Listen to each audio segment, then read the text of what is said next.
राहुल गांधी ने आज अपनी यात्रा की शुरुआत की और यह पहली बार हो रहा है कि कोई नेता यात्रा की शुरुआत कर रहा है, वो भी चुनाव से ठीक पहले।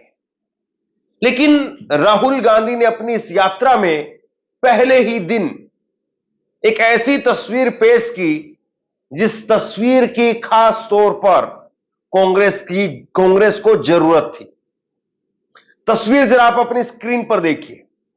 यह तस्वीर जो कि आज हरियाणा की राजनीति के अंदर चर्चा का विषय बन गई है और संभवतः यह पहली बार हुआ है कि कुमारी शैलजा और भूपेंद्र सिंह हुड्डा वो एक दूसरे का हाथ पकड़े हुए मंच पर नजर आए और राहुल गांधी ने एक दूसरे का हाथ पकड़ करके आगे कर दिया और अपने आप को पीछे कर दिया।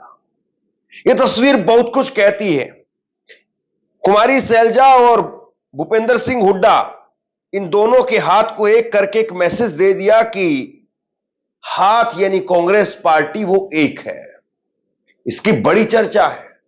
अब जरा इस वीडियो के जरिए बॉडी लैंग्वेज भी समझ लीजिए। बॉडी लैंग्वेज से भी आप समझ पाएंगे कि हाव भाव क्या कहते हैं। और जैसे ही दोनों के हाथ मिलाए गए उसके बाद में सामने जनता से जो रिएक्शन निकल करके सामने आया वो ये बताता है कि इसकी कितनी जरूरत थी। और आज इस पूरी यात्रा में मैं शामिल रहा, इसको कवर किया। अंबाला से जब ये यात्रा चली और कुरुक्षेत्र तक ये यात्रा पहुंची, राहुल गांधी, प्रियंका गांधी, भूपेंद्र सिंह हुड्डा और कुमारी शैलजा ये एक ही गाड़ी में बैठ करके साथ चल रहे थे। और यह संदेश अपने आप में बहुत बड़ा संदेश है, क्योंकि बीजेपी बार बार कुमारी शैलजा के नाम पर कांग्रेस को नीचा दिखाने की या कांग्रेस पर अटैक करने की प्लानिंग के साथ में आगे बढ़ रही। लेकिन एक ही झटके में राहुल गांधी ने हवा निकाल दी और राहुल गांधी की इस तस्वीर की आज खूब चर्चा हो रही है। राहुल गांधी ने अपनी इस यात्रा में, जो पहले दिन की यात्रा है, इसमें उन्होंने अंबाला के अंदर भी संबोधित किया और उसके बाद कुरुक्षेत्र में भी संबोधित किया। बीच में कई विधानसभाओं से होकर के राहुल गांधी की यात्रा गुजरी, वहां पर भी बीच बीच में भी उन्होंने संबोधित किया। सब नेताओं को साथ में लेकर के चले, जो स्थानीय नेता थे उनको अपने साथ में लेकर के चले। लेकिन सबसे बड़ी चीज जिसकी दरकार थी कांग्रेस पार्टी को, वो ये कि कुमारी शैलजा और भूपेंद्र सिंह हुड्डा को लेकर के जो भी कश्मकश बाकी है या जो भी इस वक्त में चीजें बाकी रहती हुई दिखाई देती हैं, इन सब पर पानी फेर दिया जाए। और राहुल गांधी ने आज वही कर दिया। पहली रैली जब राहुल गांधी की हुई थी असंध में, करनाल के अंदर, तब भी राहुल गांधी ने किया था और अब फिर एक बार। और बड़ी बात यह भी रही कि राहुल गांधी अपनी इस यात्रा के दौरान उन मुद्दों पर भी खूब बोलते हुए नजर आए जिस पर राहुल गांधी अक्सर चुप रह जाते हैं या राहुल गांधी को चुप रहने की हिदायत दी जाती।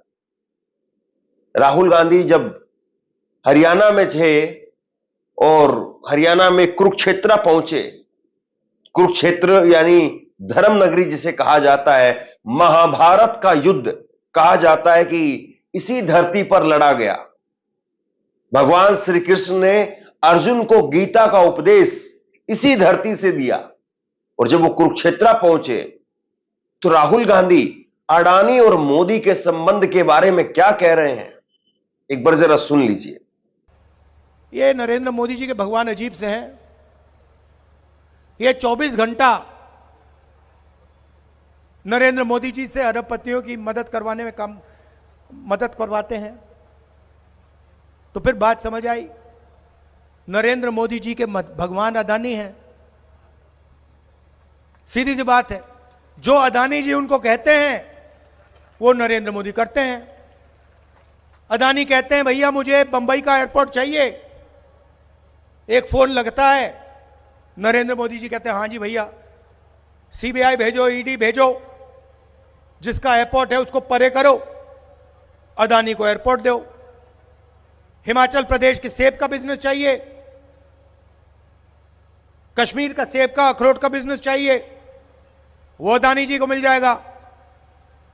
किसी किसान की जमीन चाहिए, हजारों एकड़ जमीन आप खरीदते हो, अदानी जी जमीन नहीं खरीदता, वो बस कहता है भैया ये मुझे अच्छी लगी है, नरेंद्र मोदी जी वो उसको जमीन पकड़ा देते हैं।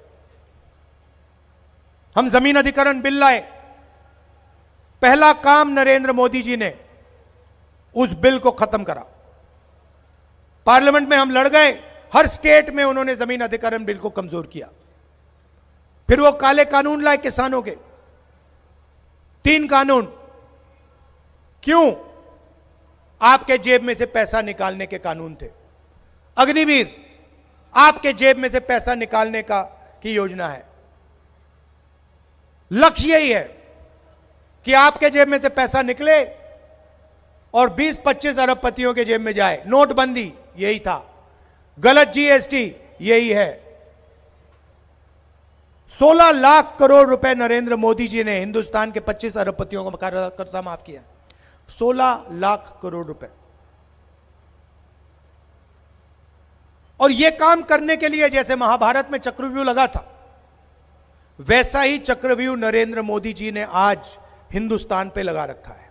ये कुछ ऐसे मुद्दे हैं जिन पर राहुल गांधी को अक्सर ये सलाह दी जाती थी कि आप इन मुद्दों पर ना बोलें, क्योंकि बीजेपी धार्मिक मुद्दों को बड़ी शार्प तरीके से उठाती है और धार्मिक मुद्दे बीजेपी के लिए अपने आप में एक तरह से ये कह सकते हैं कि सबसे फेवरेट पिच है और कांग्रेस पार्टी उसमें उलझ जाती है और खास तौर पर राहुल गांधी उसमें उलझ जाते, इसलिए आप इसमें मत पड़िए।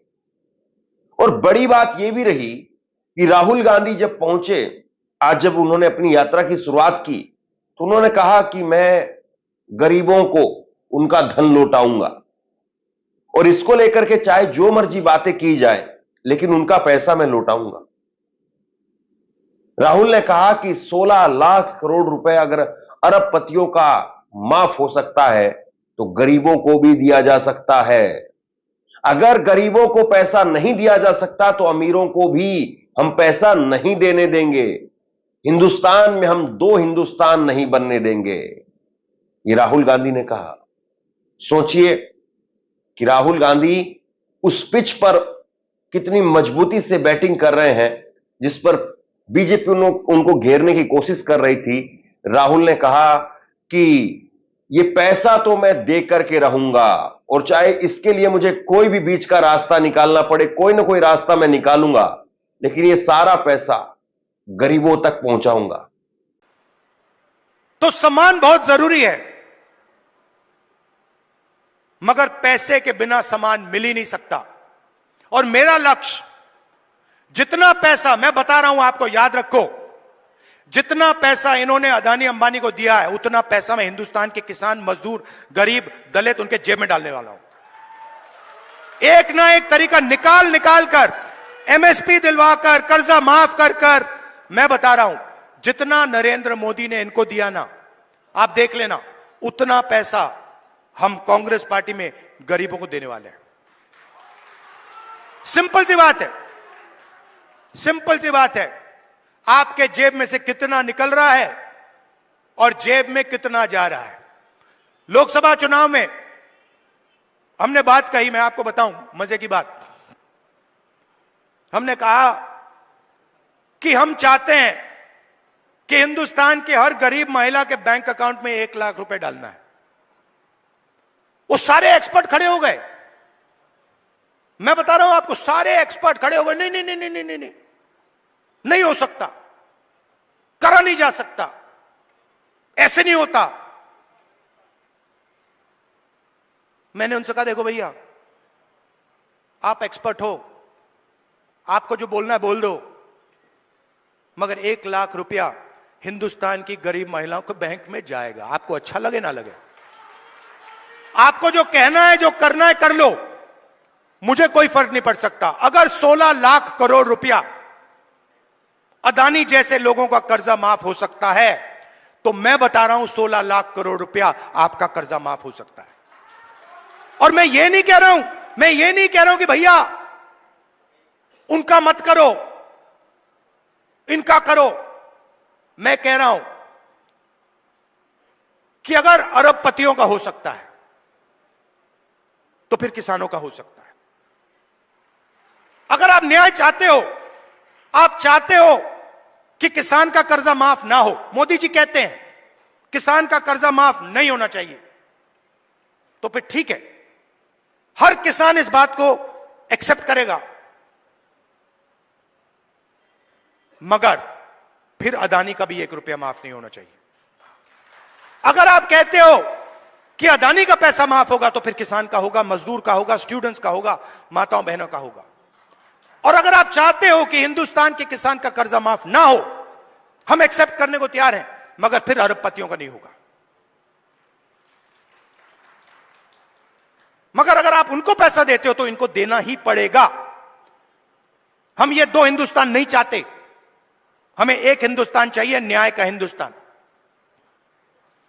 एक तरफ राहुल गांधी आज बीजेपी के गढ़ में, या यूं कहें कि करनाल, जो कि मुख्यमंत्री मनोहर लाल खट्टर का 9 साल तक सीएम सिटी कहलाया गया, फिर बाद में उनको हटा दिया गया, और उसके बाद में नायब सिंह सैनी जो कि कुरुक्षेत्र से आते हैं, तो इसी बेल्ट में राहुल गांधी बार बार आ रहे हैं। और आज जब राहुल गांधी आए तो प्रियंका गांधी के साथ आए, और प्रियंका गांधी के साथ जब राहुल गांधी आए तो बीजेपी के अंदर बेचैनी होना, बीजेपी के अंदर खलबली मचना स्वाभाविक था। और नायब सिंह सैनी ने कमान संभाली। राहुल गांधी ने आज अपनी यात्रा में उन्हीं के विधानसभा क्षेत्र में जहां पर वो चुनाव लड़ने वाले हैं, लाडवा की सीट, उस लाडवा की सीट पर भी राहुल गांधी की आज यात्रा गई थी, और वहां पर भी उन्होंने संबोधित करने का काम किया। तो मनोहर लाल खट्टर के बाद में अब नायब सिंह सैनी वो राहुल गांधी को निशाने पर ले रहे हैं। लेकिन जिन शब्दों का चयन किया, ऐसा लगता है कि नायब सिंह सैनी के जो स्क्रिप्ट लिखने वाले लोग हैं, उन्हें कुछ अच्छा कंटेंट लिख करके नहीं दे रहे हैं। नायब सिंह सैनी कह रहे हैं, आप सुनिए, कि राहुल गांधी आज आए, अपनी बहन को लेकर के आए, प्रियंका गांधी को।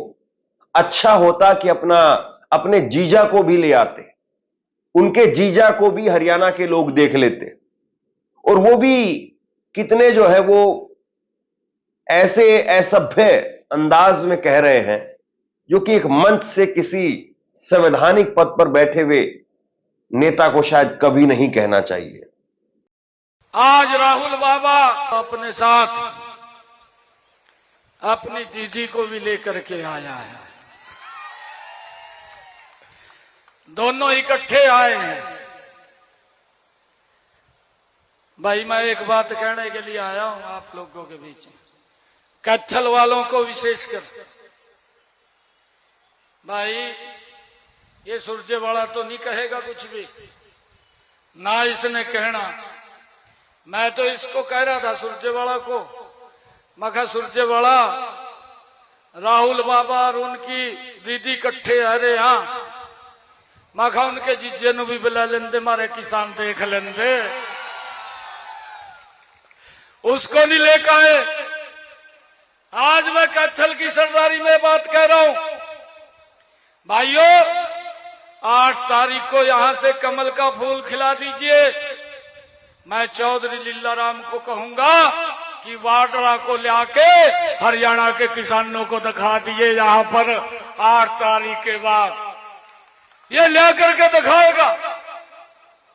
भाइयों, व्यक्ति जिसने हरियाणा के किसान की जमीन को लूट करके हुड्डा साहब ने उसके सुपुर्द करने का काम किया है। बीजेपी की असली मुसीबत राहुल गांधी है, और बीजेपी अब राहुल गांधी से पार नहीं पा रही है। बहुत कोशिशें बीजेपी के अंदर चल रही है कि किसी न किसी तरीके से राहुल गांधी को डेंट किया जाए, राहुल गांधी पर अटैक किया जाए, राहुल गांधी को घेरा जाए, लेकिन राहुल गांधी लगातार हमलावर है। और ऐसे में राहुल गांधी से कैसे बीजेपी पार पाएगी, यह अपने आप में बहुत बड़ा सवाल है। और जब तक चुनाव प्रचार का आखिरी घंटा मौजूद रहेगा, या जब तक समय रहेगा, तब तक राहुल गांधी इसी तरीके से अलग अलग क्षेत्र में यात्रा के जरिए बीजेपी को परेशान करते रहेंगे। पहले दिन राहुल गांधी ने शंखनाद करते ही बीजेपी को बता दिया है कि ये यात्रा का जो टॉपिक है वो महारत हासिल कर चुके हैं, उसके अंदर लोगों के साथ कनेक्ट बना चुके हैं और बीजेपी के लिए बड़ी मुसीबत आज उन्होंने खड़ी जरूर कर दी। आप क्या सोचते हैं नीचे कमेंट बॉक्स में लिख करके जरूर बताइए। इस वीडियो को शेयर कीजिए और इसी तरह की तमाम खबरों के लिए ऑनलाइन न्यूज इंडिया को सब्सक्राइब कीजिए। आपका बहुत बहुत धन्यवाद।